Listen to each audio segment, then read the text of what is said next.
Most of you aren't subscribed. Make sure to subscribe, as it helps out the channel. Without further ado, the series starts with our MC, Sunraku, having just defeated the final boss, praised by his elven friend Faria.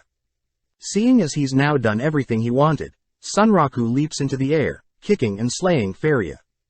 As we zoom out, we notice our MC celebrating finishing the VR game, Familia Chronicle, happy to have finally repaid Faria for putting him through the horrible game. Our MC narrates how over the years, hundreds of games are produced with the sole purpose of release, but sadly most of these games become trash games. Additionally, there are people who take pleasure from diving in and beating these trash games. These people are referred to as freaks, and our MC Rikuro Hizutome is one of these freaks, given the nickname Trash Game Hunter. Leaving his room, Rikuro gets ready for school, grabbing a bite to eat, changing into his school uniform, only to head out. Being a student of Mahanoki High School, Rikuro trudges through the school halls, clearly exhausted from staying up and playing games. At the same time, we cut to a shy girl, who spots Rikuro from afar, hiding and practicing her lines to start a conversation with Rikuro. Right as Rikuro walks past the shy girl jogs forward, calling out Rikuro's name, but sadly is interrupted as Rikuro has already begun chatting with one of his own friends. Cutting to a game shop, we see the owner, Mana Iwamaki, putting a poster up, hoping that the poster will draw in new customers. Just then, the shy girl, Rei Saiga, enters the store, greeting Mana, only to scan the store to see if Rikuro is nearby. Seeing Rei so focused, Mana tells Rei Rikuro isn't present today, teasing Rei, as Mana is jealous of Rei's youthful personality.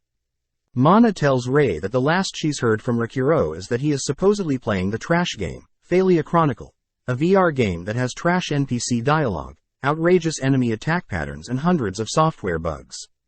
On top of that, Mana states that it takes true skill to be able to even defeat the first boss, making raging a common thing among people who attempt the game. Before Rei can learn more about the game, Rikuro appears, greeting Mana, but as Mana tries to introduce Rei to Rikuro, Mana notes that Rei is gone. Venting for a bit, Rikuro states that the Faria is the sole reason that his gaming experience was horrible, stating that Fairy simply causes more and more issues for Rikuro to resolve, and on top of that she gets party members killed. Amazed that Rikuro didn't give up even after all that suffering, Rikuro reveals that the sole reason he put up with all the annoying bugs and NPC interactions is so he can beat up Faria during the final cutscene of the game. Happy to see that Rikuro is satisfied with his performance, Mana notices Rei listening in on their conversation, asking if Rikuro would like to try out a non-trashy game this time. Suggesting Shangri-La Frontier, Mana explains that in terms of enjoyment, the game has been specifically designed for players to enjoy, piquing Rikuro's interest. Heading home, Rikuro begins reading up on Shangri-La Frontier, learning that the game has the Guinness World Record for the most players logged in at once.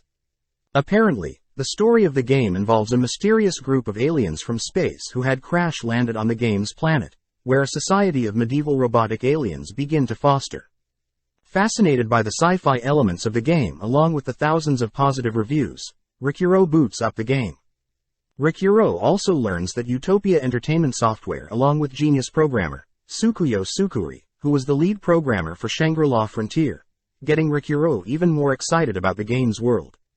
Placing on the VR headset, Rikuro opens up the game's start menu, forced to craft his own character. Sifting through the thousands of character classes, Rikuro reasons that the Twin Blade Mercenary class sounds pretty flexible, choosing it and moving on to his character's origins.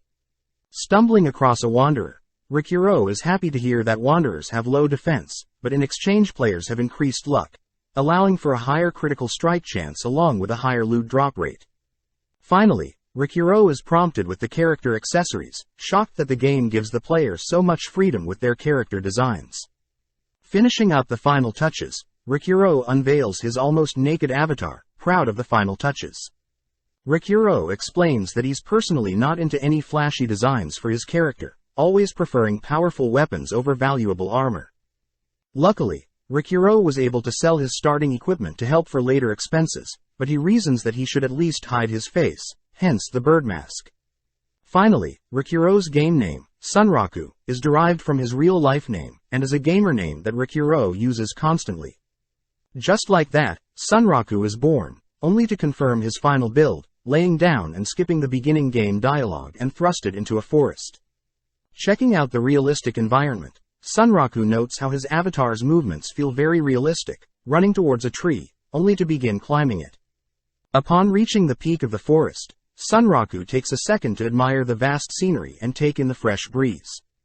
Pulling up the player's map, Sunraku wonders if a tutorial town for beginners is nearby, but unbeknownst to him, players that choose the Wanderer origin are spawned in a random location within the beginner zone. Starting by noting the location of the forest of Rampant that he's in, Sunraku spots his own marker along with the tutorial town that he notes is nearby. Knowing that he must head west, Sunraku leaps from the trees, cleanly landing on the ground with his bare feet, impressed at how his body moves. Making his way through the forest, Sunraku checks out his stats, not surprised to see that his vitality is quite low, wondering when he'll get a chance to try out his increased luck boost. Right at that moment, Sunraku senses a fast approaching monster, leaping out of the way, just as the monster brings its axe down on Sunraku's position. Surprised to have encountered a monster so early on in the game, Sunraku embraces the challenge, equipping his twin blades and taking a stance, ready to fight. Allowing the goblin to come in close, Sunraku dodges the goblin's swing, pivoting, only to cleave the goblin in half, instantly killing it. Brushing off his instant kill as beginner's luck, Sunraku is happy to see that he's now level 2 and that the goblin dropped its axe. But just then, Sunraku hears another monster approaching. Instantly appearing from a nearby bush, a Vorpal bunny attempts to decapitate Sunraku, but Sunraku blocks its strike, managing to strike the bunny, blowing it back.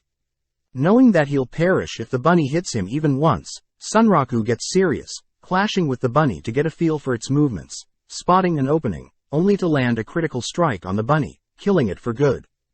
Seeing his level rise to level 4, Sunraku is upset the bunny didn't drop its rare blade, but suddenly a screen pops up, notifying Sunraku that he's acquired the flash parry skill that'll help when he blocks or parries strikes. Seeing the newly acquired skill, Sunraku realizes that the game allows players to integrate their own fighting styles, wondering what types of fighting styles he could bring into this game. Excited with the lack of bugs he's personally encountered, Sunraku continues through the forest, trying out his new spin-slash attack on a nearby ogre, but admits he doesn't like how the skill leaves him wide open. Shown to have reached level 12, Sunraku puts his stat points into his stamina, continuing the hunt for the rare blades the Vorpal bunnies wield. After defeating 50 bunnies, Sunraku had finally acquired a pair of rare Vorpal chopper blades that deal bonus critical damage. Checking out his current stat, Sunraku notes that out of all his skills, Screw Pierce is the most useful. Checking where he needs to go, Sunraku realizes that he's quite far away from his initial checkpoint, reasoning it would be best to head to the second nearest town, Secondale. At the same time, we cut elsewhere to see a knight in armor enter a town, having just exited the Rampant Forest. Having finally made it to the first starting town, Firstia, the knight immediately stands out like a sore thumb, catching the attention of all the NPC villagers who note that the knight is part of a special clan. Scanning each villager one by one, the knight hopes to find Sunraku, but as we zoom out, we see that Rei is revealed to be the knight in shining armor. Sad that she couldn't find Sunraku in town. Back with Sunraku, we see that he has made it to a bridge, noting how there is a ravenous python guarding the bridge, deemed the area's boss. Excited to test out his new skills, Sunraku rushes towards the python, leaping over it only to cast tap steps in order to increase agility. Dodging and observing the python's attack patterns, Sunraku concludes that the boss is a beginner-friendly monster, meaning that it should be no problem for Sunraku to slay. Rushing towards the python, Sunraku attempts to land some scratches on the python's body, but the snake's scales are too tough, shattering one of Sunraku's blades. With no other choice, Sunraku equips his pair of Vorpal choppers, leaping into the air and preparing to slay the python with a single critical strike. Just then, the python unveils its venom, blowing Sunraku back, who begins to panic. Rushing to see what the poison's effects are, Sunraku is relieved to see that the poison deals 10 HP worth of damage every 10 seconds to his total 30 HP character. Seeing the python taunt him, Sunraku reasons that he should hurry, as he doesn't have too much time left before the poison kills him. Exchanging blows with the python, Sunraku realizes that slowly picking away at one another will favor the python, Therefore he should aim to take the creature down with critical strikes. With his current battle experience, Sunraku believes that critical hits in this game aren't caused by luck, but instead are caused by precise strikes to certain parts of a monster. Since the python's skin is too tough, Sunraku attempts to decapitate the python, but is disappointed to see the creature parry Sunraku's slashes. With no other option, Sunraku uses his screw-pierce skill, opening up a small hole in the python's scales. Piling on strikes and slashes on the exposed wound, Sunraku manages to land multiple consecutive critical strikes, but before he can continue, Sunraku senses the python's tail coming towards him, jumping before he's struck by the tail. As Sunraku begins falling, he realizes the python is ready to gobble Sunraku up, scolding himself of underestimating the game's difficulty, believing that Shangri-La Frontier would be just like any other trash game he played. Snatching Sunraku out of the air, the python attempts to devour Sunraku in one go, but Sunraku holds strong, escaping out of the jaws of the python only to use his flash counter to put some space between him and the python. Grabbing a hold of the python's hair, Sunraku plunges his blade into the python's eye, landing a critical hit and finally defeating the boss. Happy to see that he's reached level 14, Sunraku inspects the python scale and hair that he obtained from slaying the boss, but is reminded that his health has dropped so much. Putting several points into his stamina and agility, Sunraku begins bolting towards the nearest town, in hopes of purchasing an antidote for his poison. Cutting to the gate of a nearby town, we see Mia and Reggie talking about their plan on taming a pet dog in-game. Reggie reveals that he had spent 3 months trying to convince his crush, Mia, to play with him, happy that his dreams are finally happening. Just then, the two are interrupted by Sunraku, who Mia mistakes for a monster, but Reggie points out that Sunraku has a player name, warning Mia to not kill other players as that would earn her a skull above her own game name. Realizing that Sunraku is poisoned, Reggie points Sunraku to a nearby inn, telling Sunraku that he won't be able to save a spawn point until he sleeps in a bed. Grateful for the information, Sunraku heads directly to the inn, but seeing Sunraku so panicked, Reggie tells Mia that when he first started playing the game, he would see players poisoned by the python do the exact thing, impressing Mia with his game knowledge. Chatting with the innkeeper, Sunraku begs the NPC to skip the sign in steps and just give him a room, designated room 102.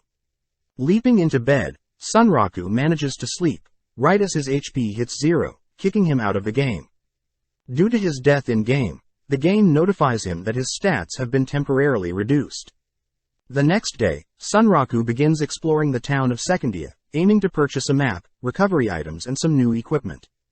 Continuing to walk through town, Sunraku gets some weird looks from other players, reasoning that it would be best to at least cover his naked body.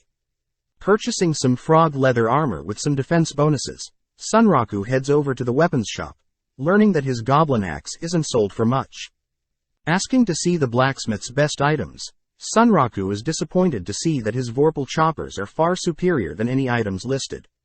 Seeing Sunraku's disappointed face, the blacksmith offers to make Sunraku any weapon he likes, but Sunraku must obtain the materials himself. The blacksmith tells Sunraku that the path from their current location of Secondale to the third town of Thirdrama houses the Dire Marsh Waste. Heading out, Sunraku learns that he can mine for ores in the Dire Marsh Waster, annoyed that he's been mining only stone so far, compared to the 2 ores he has obtained. Just then, Sunraku notices a mud frog nearby, choosing to ignore it, but the frog begins annoying Sunraku, splashing loads of mud on him, only to hop away. Pissed, Sunraku tosses his pickaxe at the frog, slowly marching through the mud to reach the creature. Knowing that the frog's skin is resistant to slash attacks, just like his frog skin armor, Sunraku reasons that a piercing attack won't work on it either, opting to use the goblin axe to smash the frog. Upon killing the frog, Sunraku obtains some mud frog skin, but seeing that he doesn't want to spend too long in the mud, Sunraku gets back to mining. Showing off his assortment of ores to the blacksmith praises the amount of ores Sunraku obtained in only 3 hours. Picking up a specific green ore, the blacksmith states that Sunraku has found a marsh coffin fossil, crafting Sunraku a pair of marsh daggers. Amazed at the weapon's durability, Sunraku learns that blacksmiths can also use materials to upgrade players' items. Before Sunraku leaves, the blacksmith advises Sunraku to be careful at night, as the types of nocturnal monsters that spawn at night are quite dangerous, but nonetheless, with Sunraku's death penalties all gone, he gets fired up wanting to try out his new items on these nocturnal monsters. Elsewhere, we notice that the python guarding the bridge has respawned, but stepping up as its challenger is Rei. Charging up a strike, Rei manages to cleave off the monster's head in one go, distracted as she still wants to find Sunraku in this game, deducing that he must be in the town of Secondale. Cutting back to Sunraku, we see him facing off against a red-cap goblin, noting how nocturnal monsters are indeed quite aggressive. Attempting to read the goblin's movements, Sunraku is amazed by the speed and techniques the goblin is using, praising it as it doesn't compare to any monster he's fought before. As if a single goblin wasn't bad enough, Sunraku notices several other red-cap goblins sneaking up on him, wondering if fleeing might be his best chance at survival. Scolding himself for even considering running away, Sunraku welcomes the challenge, but before the goblins can pile on the attacks, a powerful monster appears. Out of nowhere, a unique type monster, Lycagon the Night Slayer, glares at Sunraku, howling as it intimidates Sunraku. At the same time, we see that Rei has reached Secondale, choosing to stand in the open and wait for Sunraku to arrive, but accidentally draws in a huge crowd. Flashing back, Rei is seen speaking with Mia and Reggie, confirming that Sunraku is indeed currently in the town of Secondale, wearing only a bird mask and trunks. Thinking for a bit, Rei is impressed that Sunraku managed to slay the ravenous python, without even visiting the first beginner town, and even managed to make it to the second town all alone. As a token of her gratitude, Rei opens her inventory, handing Mia and Reggie a coordinate teleporter, only to charge up a movement ability, instantly vanishing. Both Mia and Reggie are amazed at Rei's movements, but Mia wonders what that crest is on Rei's back, learning from Reggie that the crest belongs to a clan that focuses on unique monsters, mainly Lycagon the Night Slayer. Reggie states that monsters with the unique title are the rarest types, as normal monsters once slain or captured will naturally respawn, whereas unique type monsters only ever exist once. Apparently there are said to be 7 unique type monsters in the world, with each of their spawn conditions still unknown to players, so these Grade 7 are deemed colossi. Due to their infamy, players have formed clans to solely hunt their respective colossi. Reggie adds that out of the 30 million players ever since the start of the game a year ago, no one has ever defeated a colossi. Cutting back to Sunraku, Sunraku is clearly shocked at the overwhelming power the Lycagon has, having been able to decimate the red-cap goblins, simply by appearing. Within a split second, the Lycagon appears in front of Sunraku, bringing its paw down on Sunraku, but having broken out of his state of shock, Sunraku manages to block the strike with one of his new barrier skills. Leaping back, Sunraku goes on the offense, slashing at the Lycagon's fur, but his blades simply deflect off its thick coat. Leaping back to assess the situation, Sunraku attempts to taunt the creature, but secretly thinks to himself that he's quite lucky to have not died already. Having gained the perfect parry skill, Sunraku is clearly exhausted from slaying other nocturnal monsters all night, but seeing as the Lycagon is his greatest challenge yet, Sunraku reasons he should go all out. Swapping out his marsh daggers for his vorpal choppers, Sunraku uses a slide step, gliding through the air only to land a critical hit on the Lycagon's paw. With no damage inflicted, Sunraku continues to hack away at the creature's tough fur, with no luck of harming the creature. Suddenly a cloud passes over the moon, prompting the Lycagon to vanish, only to appear and pounce on Sunraku from behind. Able to evade the creature's attack, Sunraku watches as the creature disappears again, appearing out of nowhere, laying down a flurry of attacks this time, forcing Sunraku to prioritize defense. Stopping the Lycagon's movements with a timely barrier, Sunraku forces the creature to disappear, wondering if the Lycagon is using a teleportation spell. Continuing to dodge and evade the creature's random attack patterns, Sunraku wonders how he's been evading and striking the creature's tough fur for the last 5 minutes, but still hasn't caused any damage to the beast.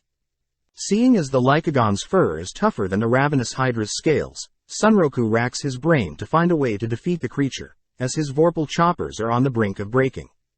Rushing towards the creature, Sunraku thinks about how the creature is far out of his league, but that mere feeling gets him more fired up, as he scales the creature's body, heading toward its head. Once again failing to puncture the Lycagon's fur with his blades, Sunraku is flung far away from the Lycagon, watching as the Lycagon suddenly howls, paralyzing Sunroku from head to toe. Out of nowhere, the Lycagon disappears once more, right as Sunroku's legs are cut off, falling helplessly to the ground.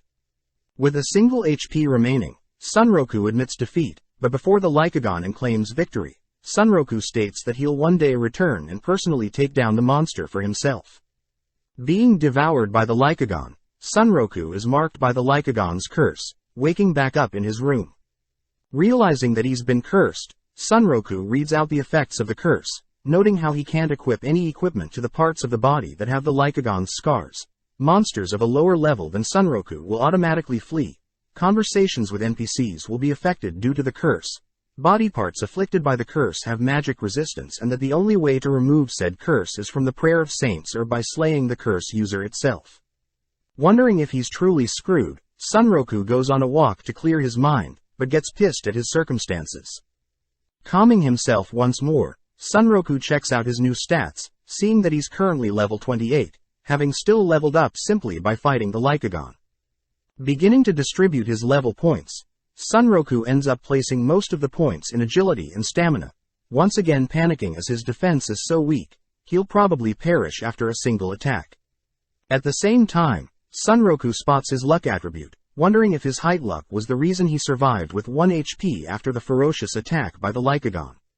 Trying to think of a plan moving forward, Sunroku suddenly spots a bunny nearby, wondering if it's related to a Vorpal bunny, chasing after it. Hoping that he'll get some kind of rare drop upon catching it, Sunroku manages to corner it, but just then, a door appears, allowing the bunny to escape. Checking out the door, Sunroku sees that it's a unique invitation from Rabbituza, remembering that he had read up on these unique scenarios, where players are prompted with a quest, and upon completion get a rare item or skill. Knowing that even the strongest clans would kill to be given a unique scenario like him, Sunroku is pleased with placing most of his level points in luck, entering the door, but as it closes it's revealed that the recommended level is 80 compared to Sunroku's measly 28. Appearing from a massive tree, Sunroku spots Vorpal bunny civilians living in their own bunny town, but suddenly hears the bunny he had been chasing call out to him. The bunny states that it's amazed that Sunroku was willing to take on the Lycagon all by himself, managing to constantly evade the monster's attacks, all whilst endlessly carving away at the Lycagon. Wondering who this bunny is, the bunny continues to praise Sunroku's accomplishments, but Sunroku only gets weirded out, believing that NPCs should be affected due to his Lycagon's mark. The bunny introduces herself as a mole, revealing that her boss wants to meet Sunroku, both heading up the stairs and entering the palace of Rabbituza. A mole tells Sunroku that it's not too uncommon for players to visit their town of Rabbituza, but Sunroku will be the first to enter their palace. Getting excited about what gift he may receive from this unique quest, Sunroku enters the boss's room, immediately intimidated by the boss's presence. The boss begins stating that most players would turn tail and run, only to be defeated by the Lycagon, but Sunroku is by far the first to put on an honorable battle, praising Sunroku for his bravery. The boss introduces himself as Visash, asking Sunroku to sit down and have a chat with him. Flashing back in time, we see Mei asking Mana for advice, sad that she wasn't able to complete one of the games Sunroku was easily able to defeat. Cheering Mei up, Mana states that Mei is very skilled at learning complex games, but if she wants to have a reason to play with Sunroku, she should prioritize broader games, where she can learn about fundamentals used in both trashy and great games. Mana proudly introduces Mei to Shangri-La Frontier, hence this was the moment that started Mei's adventure in the Shangri-La Frontier, hoping to be skilled enough to keep up and maybe even teach Sunroku about Shangri-La Frontier. Cutting to the present day, Mia is back in the game shop, once again seeing if Sunroku is present, but Mana notices her, teasing her only to tell Mia that Sunroku is probably spending his entire free time on Shangri-La Frontier. Sad to hear this, Mia admits that she had been searching for a while across multiple towns, but had no luck finding Sunroku.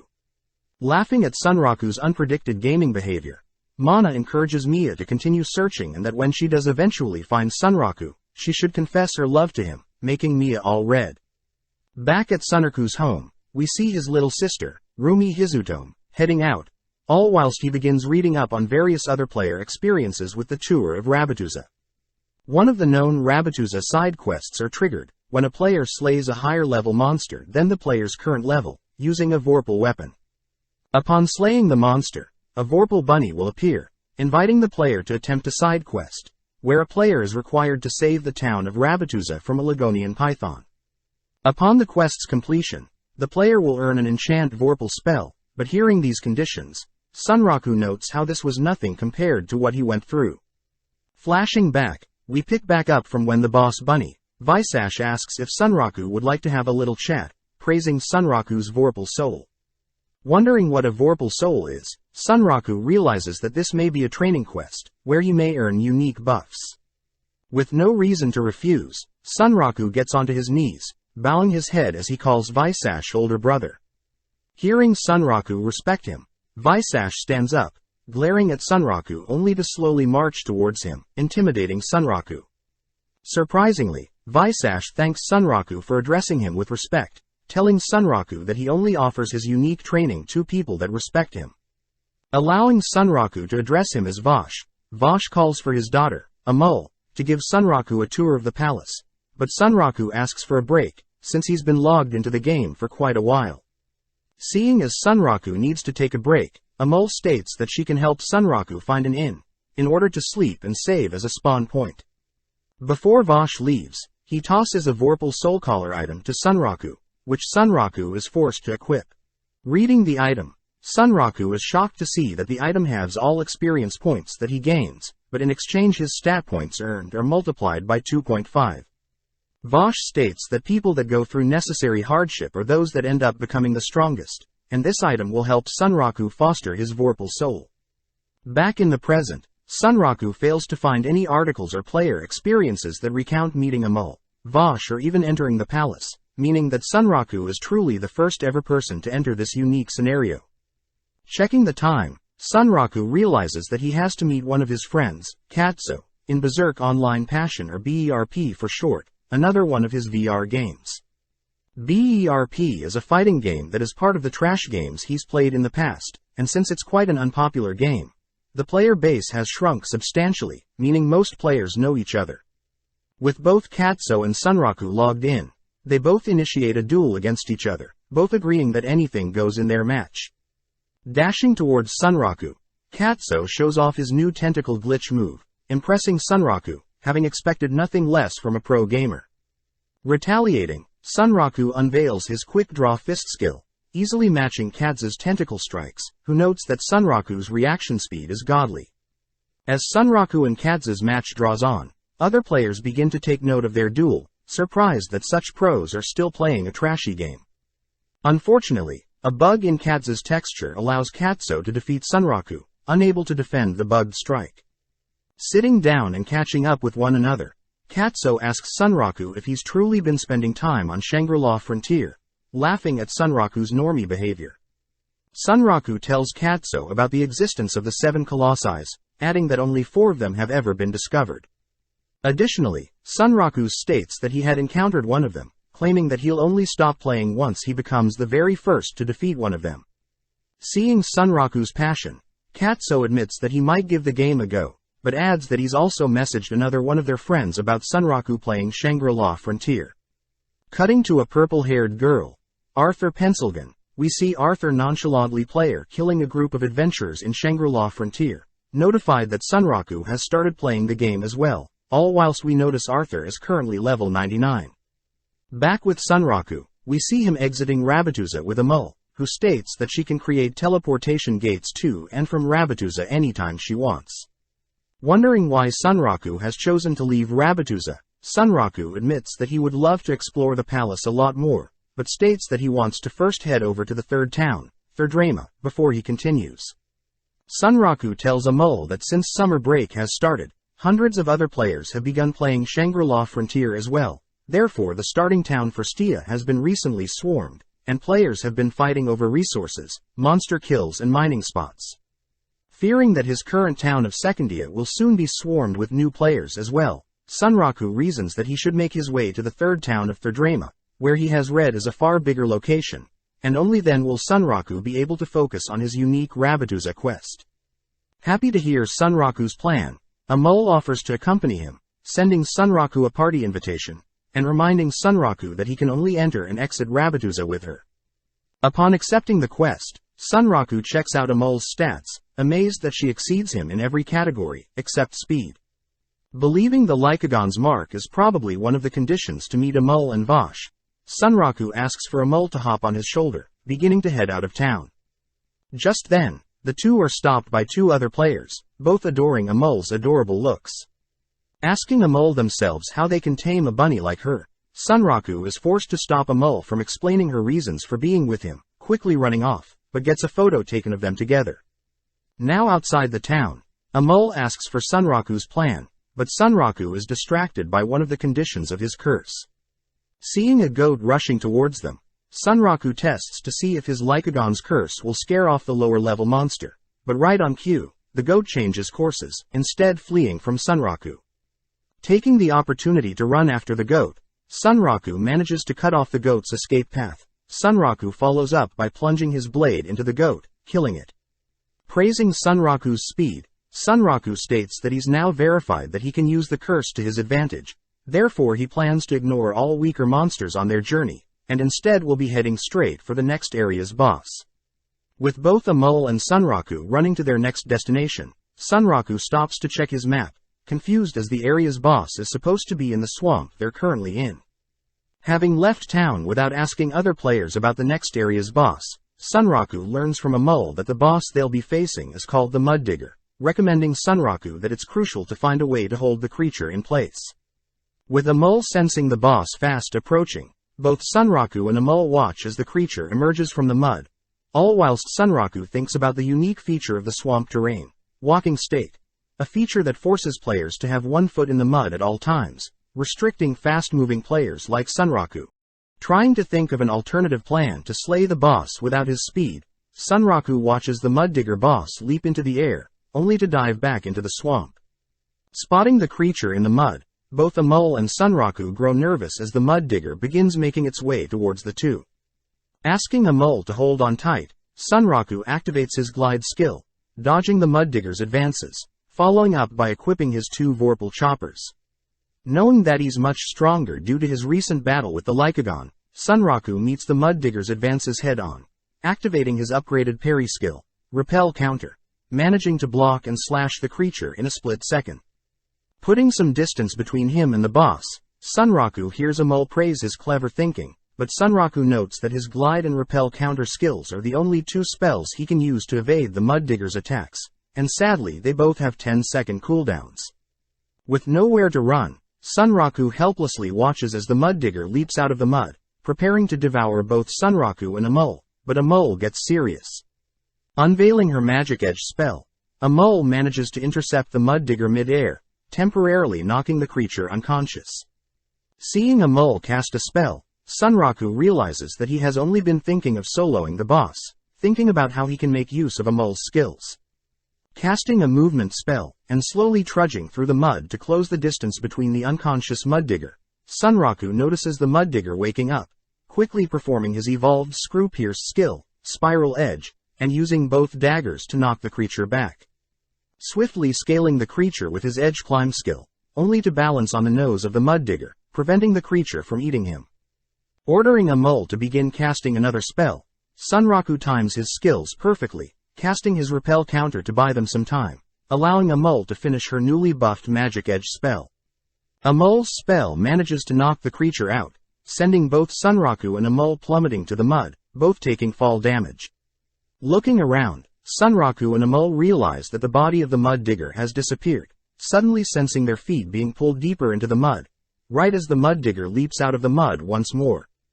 With no other option, Sunraku grabs Amol, flinging her far out of range from the Mud Digger, choosing to sacrifice himself to keep Amol safe. Surprisingly, Sunraku notices that he has taken barely any damage, and instead has been flung high up into the air. It's revealed that the Mud Digger, although has the ability to devour enemies, its special trait is that after its health points have reached a certain threshold, it gains the ability to vibrate the mud to trap enemies, only to fling them into the air repeatedly, hoping its enemies die from fall damage. This is also why the Mud Digger was given the title Solo Killer. As Sunraku begins falling to his doom, Sunraku gets annoyed at how the Mud Digger fights, but snaps out of it, racking his brain to figure out how to survive. Wondering if a mole could hit him with a spell to stop his fall, Sunraku reasons that he would probably die from any spell, so he ultimately accepts his fate. Luckily, a mole had made it beneath Sunraku, pulling out a scroll, intercepting his fall only to teleport the two above the mud digger. With Sunraku's built-up kinetic energy from falling, Sunraku accidentally pulls off a meteor fall attack, striking the boss from above with his head, instantly killing it. Amazed that he had survived with 1 health and has reached level 29, Sunraku praises a mole's quick thinking, only to think about how far he has come in this game. As a mole and Sunraku head to the next town, Sunraku begins gobbling down herbs, but is sad to see that the herbs aren't able to heal him back to full health. At the same time, Sunraku thinks about how strong a mole is compared to him, declaring that he'll make use of a mole's skills during a fight to help motivate himself to get stronger. A mole tells Sunraku that they'll be arriving at the town of Thirdrama soon, getting excited, as this means that Sunraku can finally return to Rabbituza and train there full-time. Hearing this, Sunraku gets worried, as he doesn't want to draw in too much attention, as a mole is someone that no one else has seen before. As a solution, a mole unveils her mysterious Vorpal bracelet, asking Sunraku to keep the item a secret, only to cast Metamorphosis on herself. Appearing from some smoke, Sunraku is clearly speechless, listening as a mole brags about her marvelous disguise. Bursting with glee, Sunraku is happy that he may end up building his harem of gorgeous women, but is interrupted when a mole transforms back, stating that her transform skill only lasts for 4 to 5 minutes, so she'll only use it to get through town, and transform back when they're safe. As the two begin brainstorming stories to explain the reason for their unusual party, they finally make it to the town of Thirdrama, both sprinting down the hill to enter the town. Stopped at the entrance by some guards, Sunraku is questioned for his markings on his body, but a mole's transformed self is able to make up a story, convincing the guards to let them through. Before Sunraku can enter the town, he overhears nearby adventurers whispering something, only to be suddenly grabbed by a player called Animalia. Cutting back to when Sunraku and a mole had escaped the second town, but unfortunately, 2 girls had taken a picture of the duo, only to post the picture to a forum asking other players about a mole. Going through the responses, various players mention how it's peculiar to have a pet animal speak, wondering if Sunraku is cheating, but Animalia in particular knows that the only animals players can tame are dogs and cats. As the picture of Sunraku and a mole spread across the forum, various players begin to dissect his outfit and marks, deducing that Sunraku had been cursed by the Lycagon, but is still unsure as to how he has a pet bunny. Just then, Orsalot, the leader of Ashura Kai, a clan known for killing players, offers to hunt down and interrogate Sunraku. Cutting to a Siger 100, this mysterious lady has heard of the attention Sunraku is getting and has personally messaged Sunraku, offering to protect him. Back in the present, Animalia continues to cling onto Sunraku, demanding to know how Sunraku managed to tame a Vorpal bunny. Knowing that his quest given to him by Boss Bunny Vosh and a mole is a never-before-hidden quest, Sunraku tries to think of a way to get out of the situation, but suddenly Arthur appears, slashing at everyone. As Animalia, Sunraku and a mole all evade Arthur's strike, Sunraku recognizes Arthur as Pencil Knight from other games they've played, but Arthur corrects Sunraku, officially introducing herself as Arthur Pencilgun in Shangri-La Frontier. At the same time, Sunraku notices Arthur's absurd level of 99 and the player killer icon above his name. Check out one of our other videos on the screen or in the info card above. Subscribe, like and comment.